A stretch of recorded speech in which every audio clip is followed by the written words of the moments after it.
Please help me welcome the very talented Olivia Levine, everybody. Let her hear it.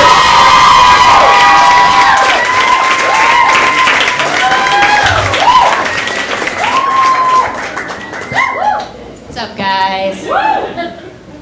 So I'm from San Francisco, California. Any Bay Area people out there? Right. They say that San Francisco is the most gay-friendly city in America.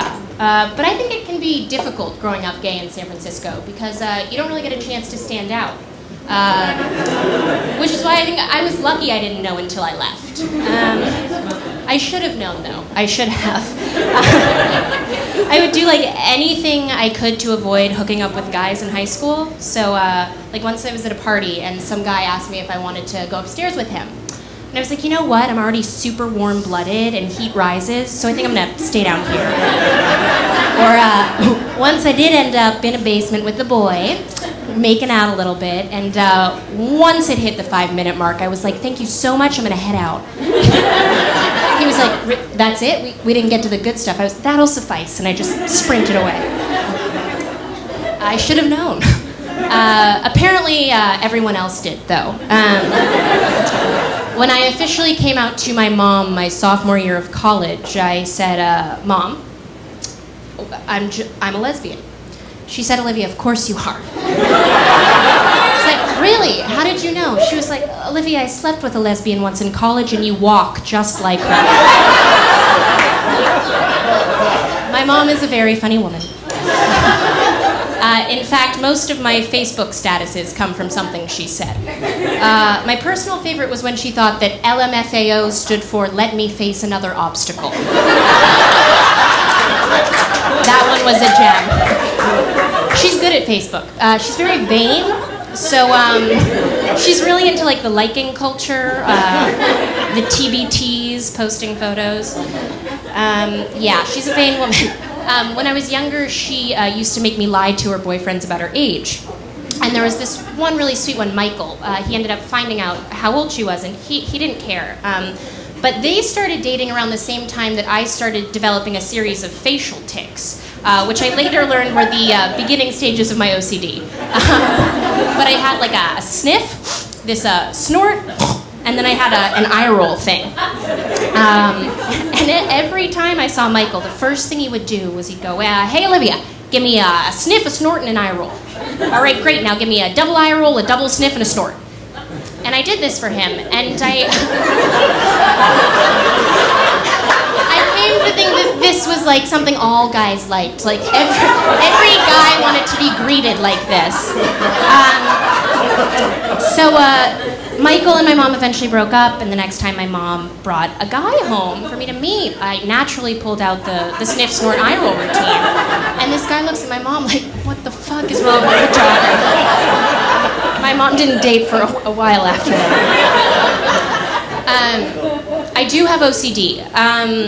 And I don't like to talk about it a lot, though, because it's OCD's become this very like hip disorder to have. It's like very trendy these days. So it'll come up in conversation that I have it, and whoever I'm talking to will be like, "Oh my God, me too." Like whenever I walk home from work, I have to stop at American Apparel. It's like crazy obsessive.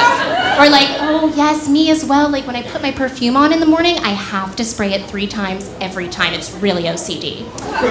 And then they ask me what I do, and it's like, at that point, I don't really want to tell them that I used to watch my dad sleep at night so I could count his breaths per minute. Or like, sometimes I wipe my ass till it bleeds. Because that's not hip, that's just kind of scary. It's kind of dark.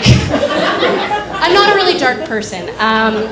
Although I do think about death a lot, but not really like my own death, more like the benefits of family members dying.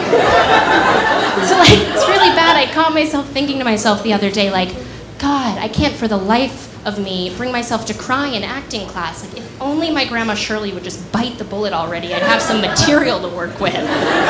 Or like, the other day I was thinking, like, if my mom died, I would probably be so upset that I would like lose 5 pounds in 3 days. It's like, good, Olivia, the first thing you think about when you think about your mom dying is immediate weight loss. I don't want my mom to die, though. We're really close since I was younger. Like, we've always had this thing, like, if one of us doesn't respond to a text message or a phone call within like 5 minutes, we think the other person is dead.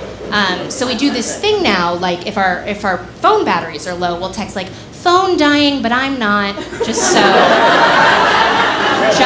we're entirely clear. No, lots of codependency there. Lots of death anxiety.